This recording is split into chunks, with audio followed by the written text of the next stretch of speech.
حضرت عمر فاروق رضی اللہ تعالیٰ عنہ نے نا جب بدر والوں کو تحفے دینے شروع کیے نا تو شاہ ولی اللہ صاحب لکھتے ہیں کہ ان کی خدمتیں زیادہ تھی نا، جو بدر سے جنگ کرتے آ رہے تھے تو سب کو ہزار ہزار دیے، اپنا بیٹا بھی شامل تھا، انہیں بھی 1000 دینار دیا، پر امام حسن حسین آئے تو 2,000 دینار دیے، 2,000 دینار، دو اپنی عقیدت کو کبھی کچا نہ ہونے دینا ورنہ آپ کا مزہ خراب ہو جائے.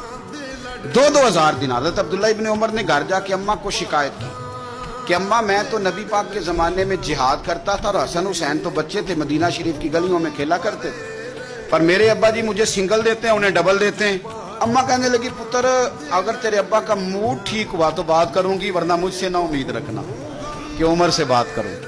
شام کو سیدنا فاروق اعظم رضی اللہ تعالیٰ عنہ تشریف لائے تو آپ کی اہلیہ نے نا موڈ اچھا دیکھا تو جناب عمر فاروق رضی اللہ تعالیٰ عنہ کی خدمت میں کہنے لگے کہ چھوٹی سی بات کرنی تھی.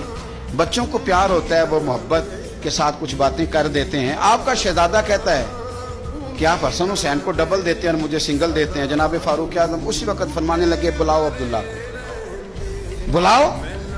حضور وہ تو انہوں نے ویسے ہی بات کی تھی، فرمایا کچھ نہیں کہتا، بلاؤ تو صحیح نا. بلایا، جناب عبداللہ ابن عمر آ گئے. فاروق اعظم نے تقریر شروع کر دی، خطبہ اہل بیت پڑھنے لگے، شان اہل بیت بیان کرنے لگے، عظمت اہل بیت کا قصیدہ حضرت سیدنا عمر فاروق بیان کرنے لگے. کہنے لگے یہ تو نے کیا کہا پتر کہ حسن حسین کو ڈبل ملا ہے؟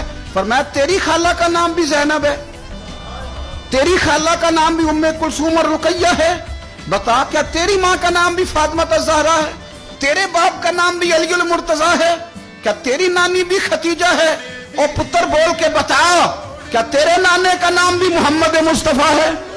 بول کے بتا نا. تو کسی پنجابی کے شاعر نے امام حسن حسین کی بات کی تھی، اس نے کہا تھا باپ جنہ دا کل ایمان بن کے لڑدا رہا سی ہر میدان اندر.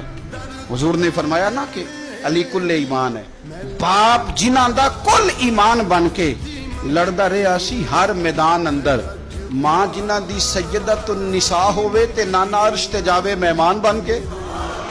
فرمانے لگے کہ کیا تیرے نانا کا نام بھی مصطفیٰ ہے؟ فرمانے لگے پتر سن، ان کے ساتھ کبھی مقابلہ نہ کرنا، تمہیں میں نے خدمت دیکھ کے دیا ہے اور انہیں میں نے نسبت دیکھ کے دیا ہے.